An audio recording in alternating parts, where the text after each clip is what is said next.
15-year-old Gavin Largent has been playing music for 5 years. He started with guitar lessons at age 8, but before long, he quit.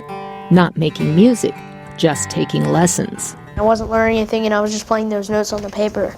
It was boring. It just became an obsession for him to figure out the sounds that he heard on the CD or the radio or live music. And we had an inkling then, at about 9 years of age, 10, that this was definitely going to be his focus. That obsession is one of the trademarks of a gifted child or prodigy, according to Ellen Winner, a developmental psychologist who teaches at Boston College. I say that they have a rage to master. It's very difficult to tear them away from the area in which they have high ability. Julian Logue, who recently released the CD Sounding Point, started playing guitar at 5. Now 21, he remembers playing for hours as a child when he was the subject of a documentary film, Jewels at 8. But he says he never considered himself to be a child prodigy.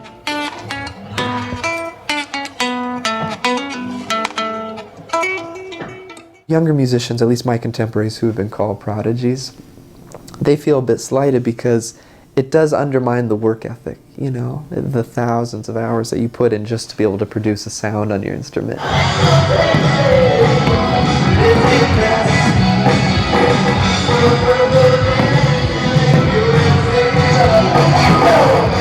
That is a sentiment echoed by Rasta Thomas, who was also labeled a prodigy.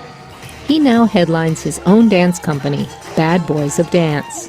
If you give any 7-year-old the amount of training I had, you're going to get a product that is at the top of its game, because I've had hours and hours and $1 million invested into the training I've received. Psychologist Winner, the author of Gifted Children, Myths and Realities, disagrees. These children really do have a high native talent that they're born with. You can't make a gifted child out of any child. I do believe they need to be treated differently. They need to be enabled to have their ability flower. The greatest gift for me was that I had an environment, meaning my parents and my family life and home life and everything, that was so conducive to creative energy. Thomas also says he owes his success to that opportunity. In the end, I give full credit to my parents and my teachers. Ultimately, both nature's gifts and a nurturing family contribute to making a prodigy successful as a child and an adult.